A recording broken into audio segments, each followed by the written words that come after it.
rayap hampir selalu hadir dalam cerita manusia sebagai tokoh antagonis.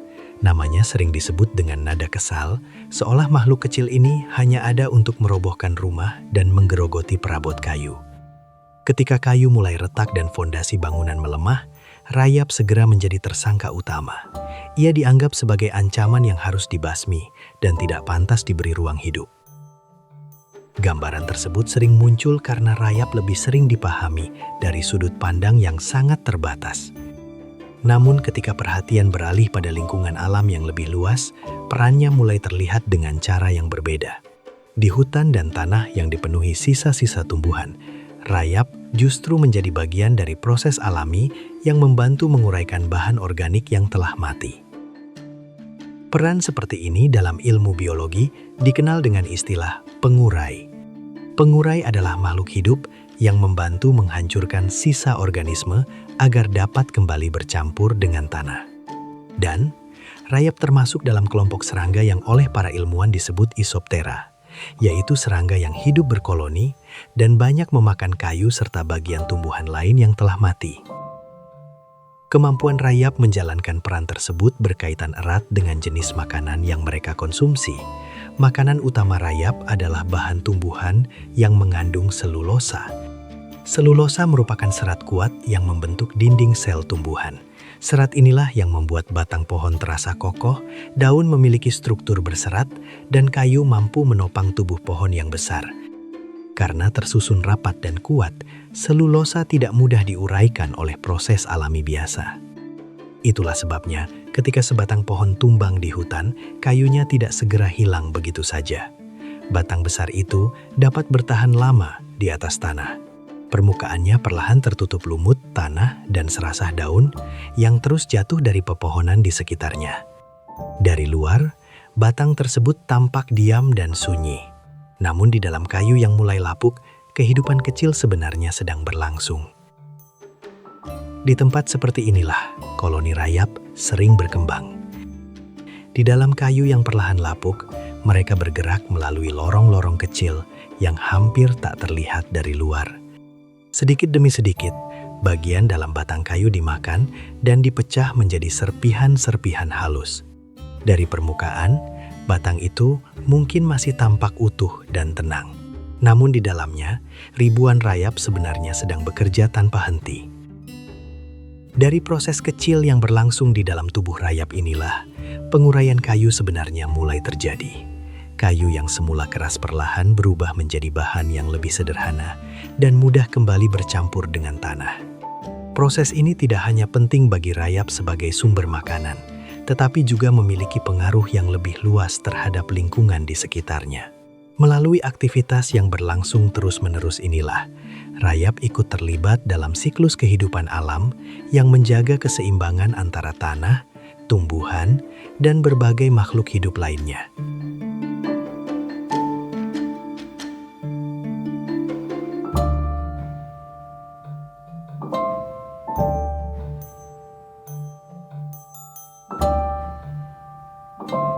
Proses penguraian yang terjadi di dalam tubuh rayap sebenarnya tidak berhenti pada saat kayu dimakan.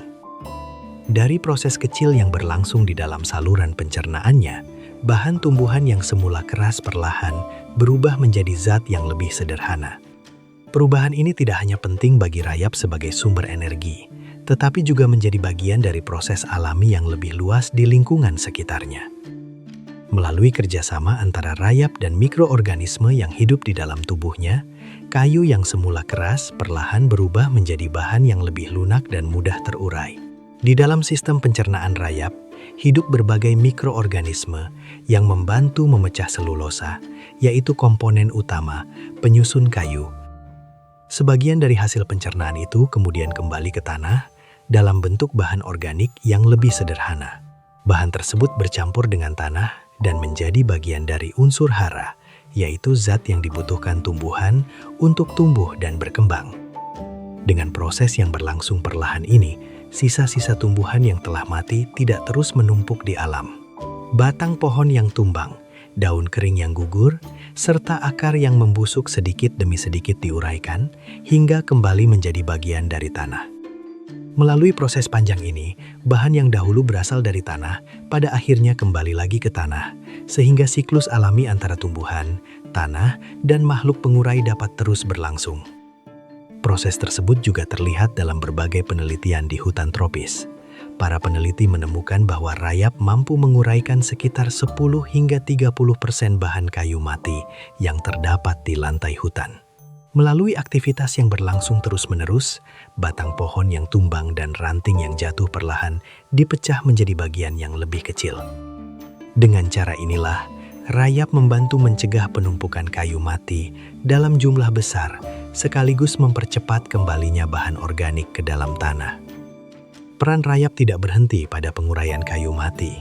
Aktivitas mereka juga memengaruhi kondisi tanah secara langsung. Ketika rayap memakan kayu dan sisa tumbuhan, sebagian dari bahan tersebut kembali ke tanah dalam bentuk partikel organik yang lebih halus. Partikel ini mengandung berbagai unsur penting bagi tumbuhan, seperti nitrogen, fosfor, dan karbon organik yang berperan dalam menjaga kesuburan tanah. Selain itu, rayap juga menggali terowongan di dalam tanah. Terowongan-terowongan kecil ini membuat tanah menjadi lebih gembur sehingga air hujan lebih mudah meresap ke dalam lapisan tanah. Tanah yang lebih gembur juga memberi ruang bagi akar tumbuhan untuk tumbuh dan menyebar dengan lebih leluasa, sehingga tanaman dapat memperoleh air dan unsur hara dengan lebih baik. Di berbagai tempat seperti hutan, kebun, dan tanah yang dipenuhi sisa tumbuhan, proses ini berlangsung tanpa banyak disadari. Rayap hidup di dalam tanah, di batang kayu yang telah lapuk, atau di bawah tumpukan daun yang lama jatuh ke permukaan tanah. Di tempat-tempat itulah mereka menjalankan perannya sebagai bagian dari proses alami yang membantu menjaga keseimbangan lingkungan.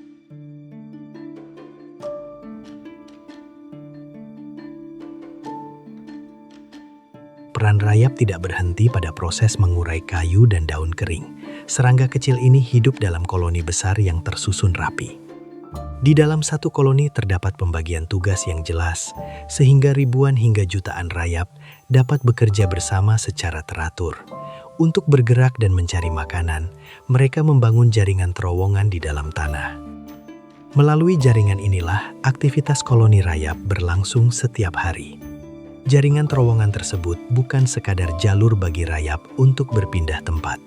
Ketika rayap menggali tanah dan memindahkannya, sedikit demi sedikit, struktur tanah juga ikut berubah. Tanah yang sebelumnya padat, perlahan menjadi lebih berongga. Rongga-rongga kecil ini dikenal sebagai pori tanah, yaitu celah di antara butiran tanah yang menjadi jalan bagi udara dan air untuk bergerak di dalam tanah. Dengan bertambahnya pori tanah, air hujan tidak hanya mengalir di permukaan. Sebagian air dapat meresap lebih dalam ke dalam tanah. Tanah kemudian mampu menyimpan air lebih lama, sehingga cadangan air di dalam tanah menjadi lebih stabil. Air yang tersimpan ini dapat dimanfaatkan oleh akar tanaman di sekitarnya. Dalam keadaan yang sama, tanah yang banyak dilubangi oleh aktivitas rayap menjadi lebih gembur. Tanah yang gembur memberi ruang bagi akar untuk tumbuh dan menyebar dengan lebih mudah. Akar tidak perlu menembus tanah yang keras, sehingga tanaman dapat menjangkau air dan unsur hara dengan lebih baik. Dalam kondisi seperti ini, tanaman biasanya dapat tumbuh dengan lebih sehat. Perubahan seperti ini berlangsung sangat perlahan dan sering tidak langsung terlihat. Namun jika diamati dalam waktu yang lama, pengaruhnya dapat terasa pada kondisi tanah dan tumbuhan di sekitarnya. Tanah yang memiliki banyak pori biasanya lebih mudah ditumbuhi tanaman karena air dan udara dapat bergerak dengan lebih bebas di dalamnya. Keadaan seperti ini cukup sering ditemukan di wilayah tropis, tempat aktivitas rayap di dalam tanah berlangsung cukup tinggi. Selain membuka pori tanah, aktivitas rayap juga membantu mencampurkan tanah dari berbagai lapisan. Ketika mereka menggali terowongan atau membangun sarang, sebagian tanah dari lapisan bawah terbawa naik ke bagian atas. Tanah dari lapisan bawah sering membawa mineral yang sebelumnya tidak banyak berada di permukaan. Karena perpindahan ini terjadi sedikit demi sedikit, unsur-unsur di dalam tanah pun menjadi lebih tercampur. Pencampuran ini membuat berbagai zat yang dibutuhkan tanaman tersebar lebih merata di dalam tanah. Akar tanaman yang tumbuh di berbagai arah dapat menjangkaunya dengan lebih mudah. Di beberapa tempat yang memiliki aktivitas rayap cukup tinggi, kondisi tanah seperti ini sering membuat tanaman di sekitarnya tumbuh dengan cukup baik.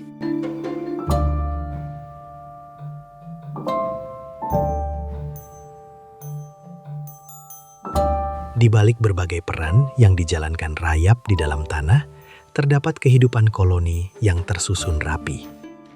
Rayap tidak hidup sendirian seperti banyak serangga lainnya. Mereka hidup dalam kelompok besar yang bekerja bersama sebagai satu kesatuan. Dalam satu koloni dapat hidup ribuan hingga jutaan individu yang menjalankan tugas masing-masing secara teratur. Di dalam kehidupan bersama tersebut terdapat pembagian peran yang jelas. Sebagian rayap berperan sebagai pekerja yang bertugas mencari makanan, menggali tanah, memperbaiki sarang, serta merawat telur.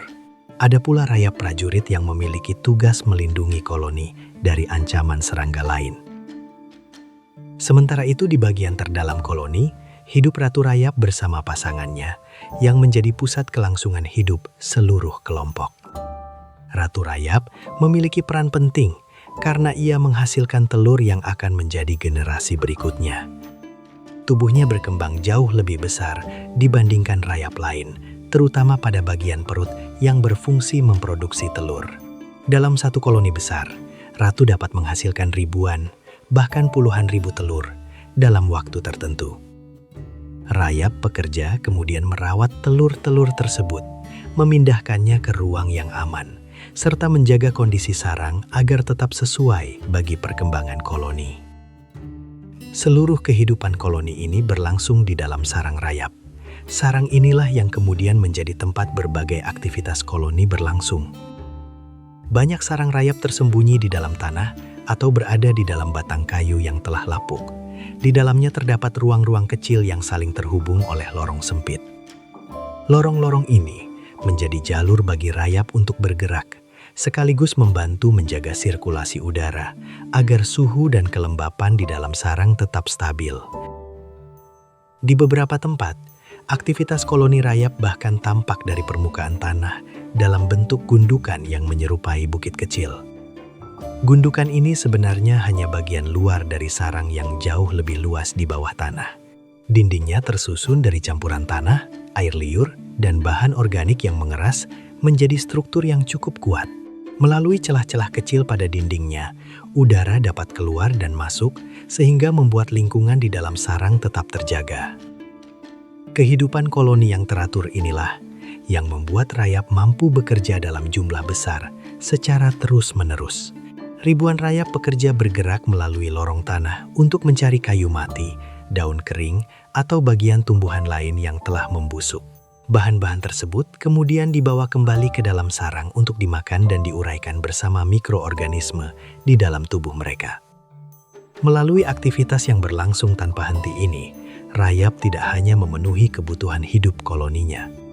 Kayu dan sisa tumbuhan yang semula keras perlahan diuraikan menjadi bahan organik yang lebih sederhana. Sebagian dari bahan tersebut kembali bercampur dengan tanah, sementara sebagian lainnya menjadi sumber energi bagi berbagai hewan yang memakan rayap. Karena itu, rayap juga menjadi bagian dari rantai makanan di alam. Banyak hewan memanfaatkan rayap sebagai sumber makanan, mulai dari burung pemakan serangga, beberapa jenis kadal, hingga mamalia kecil. Melalui hubungan seperti ini, energi yang berasal dari tumbuhan yang telah mati dapat berpindah ke makhluk hidup lain melalui tubuh rayap. Sebagian besar kehidupan ini berlangsung tersembunyi di dalam tanah dan jarang terlihat oleh manusia. Namun di balik kehidupan koloni yang tampak tenang itu, ribuan rayap terus bergerak, menggali, dan mengurai bahan organik yang ada di sekitarnya. Dari aktivitas kecil yang terus berulang inilah, berbagai proses penting di dalam tanah dapat berlangsung secara perlahan.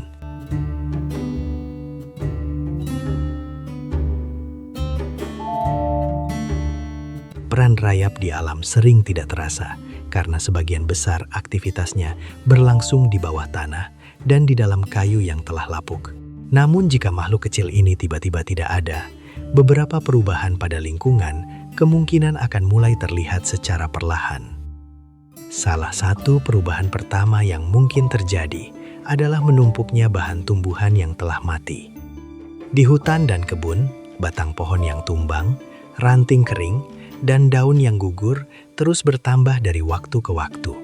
Bahan-bahan ini tidak mudah terurai dengan cepat karena sebagian besar tersusun dari selulosa, yaitu serat keras yang menyusun kayu dan daun. Tanpa rayap yang membantu memecah bahan tersebut bersama mikroorganisme di dalam tubuhnya, proses penguraian dapat berlangsung jauh lebih lambat. Ketika bahan organik mati menumpuk terlalu lama, ruang di permukaan tanah dapat tertutup oleh lapisan kayu lapuk dan serasah daun yang semakin tebal. Keadaan ini dapat menghambat tumbuhan baru untuk tumbuh dari tanah. Biji tanaman yang jatuh mungkin kesulitan mencapai tanah karena tertutup lapisan bahan yang belum terurai. Perubahan juga dapat terjadi pada struktur tanah. Aktivitas rayap yang menggali lorong sebenarnya membantu membuka pori tanah, yaitu celah kecil yang memungkinkan air dan udara bergerak di dalam tanah. Jika aktivitas ini berhenti, tanah dapat menjadi lebih padat dari waktu ke waktu. Tanah yang padat membuat air hujan lebih mudah mengalir di permukaan daripada meresap ke dalam tanah. Ketika air sulit masuk ke dalam tanah, cadangan air di dalam tanah dapat berkurang.